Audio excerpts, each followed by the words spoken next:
Hey guys, Tanya Visser here, and this is my gardening autocomplete interview. Big words.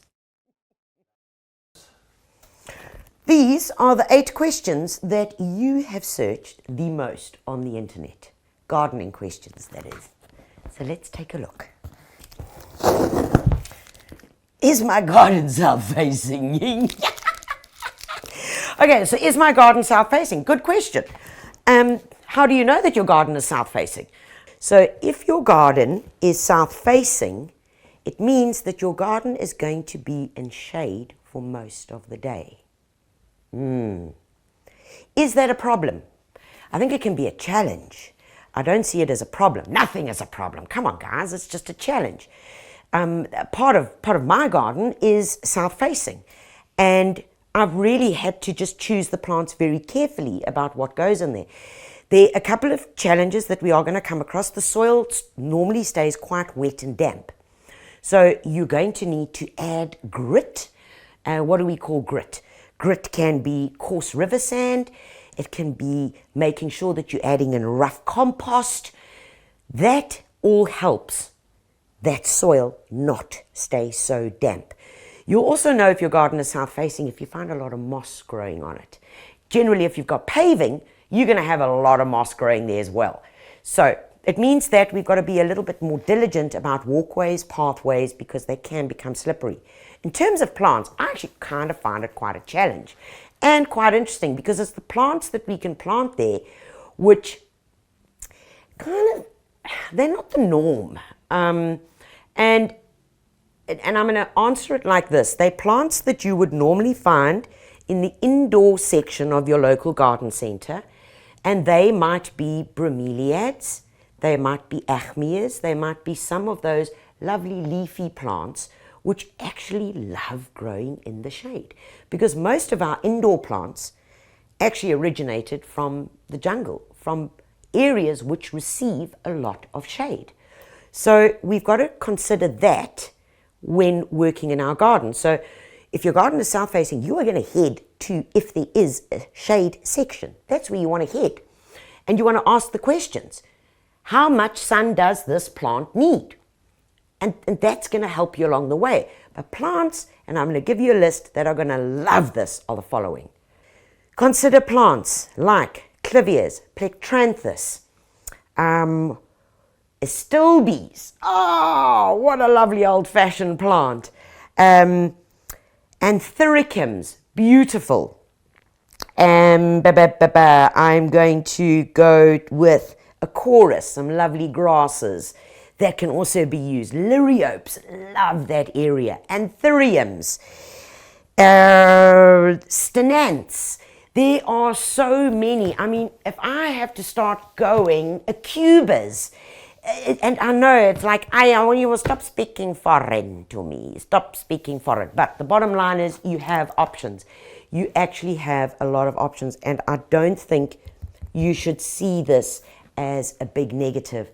For me, it opens up opportunities. Is my garden getting enough sun?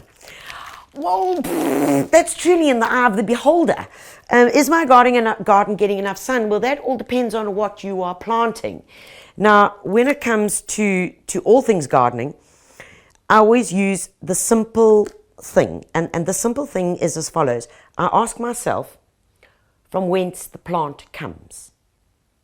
So if my garden is in full sun and I'm about to buy a fern comes from the forests, the forest floors where it's shaded and soft and there are little bits of rain and there are almost thunderstorms every afternoon. If I'm going to be planting it in full sun, caramba, Batman, we got a problem. All right, so is your garden getting enough sun really depends on what plants you are using. So I want to turn this question around and rather say, what plants are you choosing? Because all plants, when you buy them, on the label will actually say sun, half-day sun, okay, or shade. It tells you what the plant enjoys. So really work that way. I think We overcomplicate things, like, oh, am I getting enough vitamins? Oh, am I looking okay? Am I eating enough broccoli? Oh. Turn it around. How am I feeling? Am I feeling okay? What am I going to plant in my garden? What do I love? I like this plant. Will it grow in sun or shade? So ask the plant the question instead of us seeing if we've got too much sun, too little sun as the problem. I don't see it as a problem. I see it as the way we approach it. Because there's a plant for every space. There are thousands, millions of different options.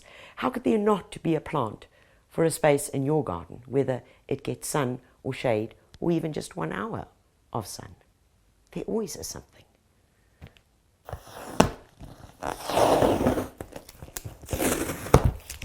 Is my garden getting enough water? Big question, guys, big question. Is my garden getting enough water is a very broad question. However, I'm going to answer it like this. If you are practicing the techniques of mulching, which is placing that organic layer of material across your soil, you are then going to reduce the amount of water that your garden does need. Your lawn, of course, if you want a green lawn throughout the summer season and we're not getting enough rain, or you happen to live in the Western Cape, you are going to have to water. And that means a good watering once a week. Every plant requires different amounts of water, and some plants will tell you.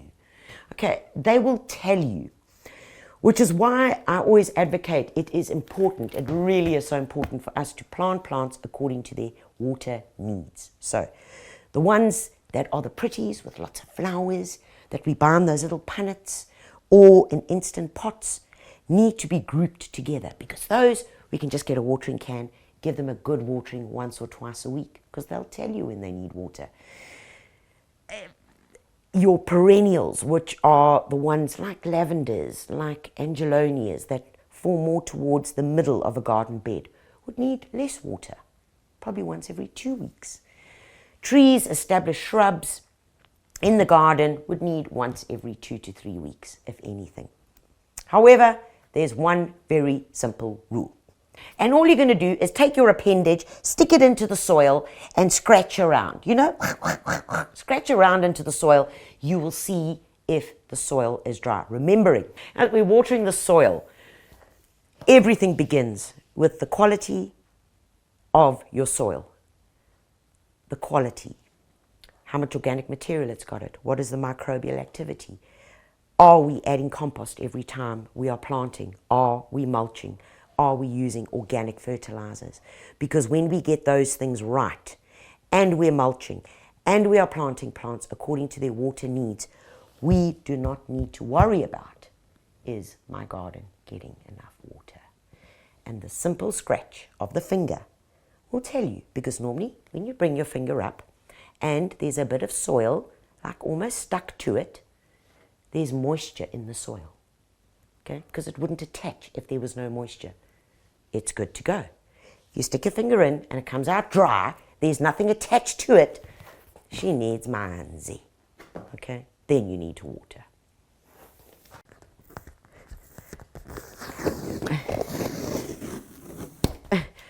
Is my garden prone to pests? These sticky things are going to drive me mental. Okay. Now, is my garden prone to pests? Is going to be a lot of, there are going to be a lot of factors going on here. And I'm going to break it down and keep it very simple. Pests love monocropping. So what we call monocropping is one of the perfect and ideal. It's like putting up one of those "will you marry me" behind an aeroplane. Every sap-sucking bug in the neighborhood is going to come to your garden. So that's why we call companion planting or interplanting. So we trick the bugs. So you plant cabbage and then you put a marigold, then you put a lettuce, and then you put a leek, and then you put a strawberry, and then you put how's your father, and then you do that. So that, you know, the bug comes along, he digs the cabbage. He's going to hang out there for a while. He looks around, there are no more cabbages. It's like just over there. He's out of there. So monocropping, out, out, out, out. Stress causes diseases. It's much like humans. Come on, we all know that person, guys. So, how do we stop pests and diseases? By growing healthy plants. How do we grow healthy plants? We grow healthy plants by feeding the soil. It is proven fact. It is absolute proven fact that plants that have good nutrition, that have the right amount of water, that have space where air can flow in between, where there can be movement, will be less prone to pests and diseases than those without taking care of those three facts I've just mentioned. Feed the soil and you feed the plant. Stronger plants have a stronger immune system, if I can call it that, in a very loose term. And they become tougher. So we have to facilitate and enable tough guys. And I call it tough love. So it's basic gardening principles of feeding the soil, making sure that we are giving the right amount of moisture, grouping the plants, mulching, and giving enough space will then, and of course the monocropping, which we spoke about earlier, will honestly and truly reduce the amount of pests in your garden. And the final thing is probably the best way, if you're worried about pests in the garden, is to put down what we call insect traps. And no, this is not like a bad thing. This is just planting a nasturtium, a kaperkie. Guys, nasturtiums are one of the best insect traps in the world. Why? Because they're soft, they're juicy, they're really easy for the aphids, which is probably the most common garden problem, to get their little proboscis to suck out all the sap. What happens is that your sap-sucking insects are attracted to the nasturtium. They all go there. They go there. They're like parties, yeah, guys. They go to the nasturtium. It's called an insect trap. If there are going to be any hochos and baddies, they're going to go to that guy. Then it's really easy and simple to control them because they're in one place. Ho-ho! Fireball! Is my garden too small for growing vegetables? Ooh, I hear this all the time. Ooh, and you see, can you see my blood pressure? Can you see what's going on here? It's like, okay, so is my garden too small for growing vegetables? Absolute no. There is space for a veggie, a herb to grow in everyone's garden. So here's some other options. If you've got no space to put pots, you put them in a hanging basket. You can put a bracket on your patio, you can put the hanging basket, and you can plant inside there. You could simply get a window box, which you could attach onto brackets off your patio. And even if you've just got to lean over a little bit, if you're in a flat or a bed sit or something like that, you could still have your herbs and veggies growing there. You can have something. Yes, you can't have the entire farm. I get it. But you can make an attempt. You can make a contribution. You could pick your own lettuce. Should there be space? Absolutely, guys. Top priority. And no, you are not going to become a subsistence vegetable farmer to provide your family with every single green and fruit and veg. No, you're not, but you're going to fill a little part of that. You are going to. And whenever you're growing veggies, do this, please. Grow what you're going to eat. Seriously, it might sound doff, but grow what you're going to eat and what you're going to enjoy. And if you are going to be gardening in pots or in the ground, here are two things you need to do. If you're gardening in pots, guys, use the Garden Master Premium Potting Soil. Folks, I don't know what they did, but they got this one right. It's good stuff. It's got vermiculite in it, it's got perlite in it, it's got decomposed bark, it's got some vermicastings in it. What is that? That's worm poo. Yeah, worm poo, very fancy word.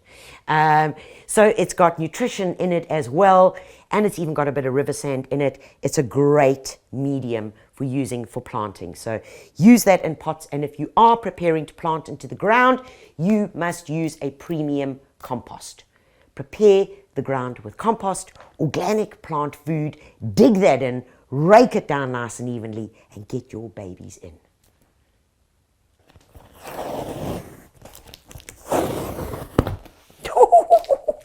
Is my garden suffering from nutrient deficiency? Oh, that sounds like I should be going to have a litmus test or something. You know, these words here, nutrient deficiency, yeah, we love complicating things. We really do. As gardeners, as people of all walks of life, gardening is actually such a simple, practical hobby activity that we do. Your plant will actually tell you just by looking at it. The biggest asset that any gardener can have is what I call the asset of the powers of observation. In the morning, take your cup of coffee and walk through the garden. Look at your plant. Are the leaves dark green?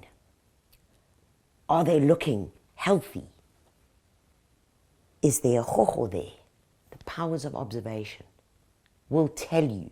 Instead of just thinking, it's nutrient deficient, it needs something. Most times, as South African gardeners, and this is a true thing, we over-fertilize, we overfeed.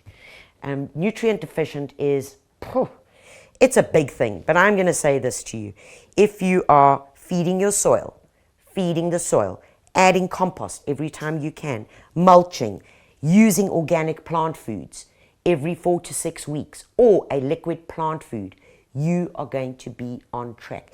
Yes, there are certain deficiencies that are what I call like the glaringly obvious ones, and those are going to be the yellowing of leaves. Now, the yellowing of leaves can be twofold though. The yellowing of leaves could be too much water. So there's a difference between yellowing and between veins of yellow. Veins of yellow, so you know what the leaf vein is. When the yellowing follows those veins, then we are on the money. You have got a plant deficiency. More than likely, it's going to be an iron, or it's going to be a copper, and it could also be magnesium. How do we fix those? You don't need to go and do any like special like treatments and all of that nonsense. No, all you need to do is get a good liquid feed. A good liquid feed, which is preferably based on seaweed, on kelp, is going to solve the problem. And that is the beginning and end. Really, it's the beginning and end of it. Is my garden safe from frost damage? Okay, if you are in an area where they say to you, and your weather app says that it's going to be minus something, guys, you're going to get frost, all right? Being prepared is what it's all about, being prepared. And there's the stuff called frost cover, believe it or not, that we can purchase. It comes in a roll or comes in a packet, and it's this white cloth. Yes, you can wear it, yes, to a toga party or something. No.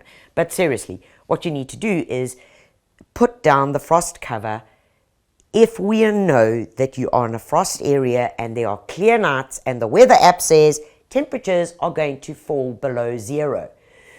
And the beauty about frost cover, guys, is that it's so easy to put on. You put it over the plant, make sure that you tuck it in on the sides, all right? Try not let it touch the plant, so you might want to put something over it, like a piece of, what's the stuff called? Conduit. Conduit. You might want to put some conduit over so it doesn't touch the leaves, but generally higher up on the plant is not where frost happens. Cold air sinks. Hot air rises. Your damage is going to happen low down there. So even if it does touch the plants on the top of a shrub, don't get too stressed out. Is my garden suitable for growing plants in pots? Oh, yes, please. 10 out of 10, 100%. How do we know that a plant will grow in a pot? Any plant will grow in a pot. Any plant. A pot is simply a receptacle that we are then imitating nature. That's really all it is. We all buy plants that are in containers, and that is the transport method. In the olden days, we used to buy plants bare root. Literally, they'd dig the plant out, shake its roots off, especially those that are deciduous, big word. What does that mean? It means that they lose their leaves in winter. And my parents used to buy bare-rooted roses in the winter months. Yep. They'd order it off a catalogue, tick, tick, tick, tick.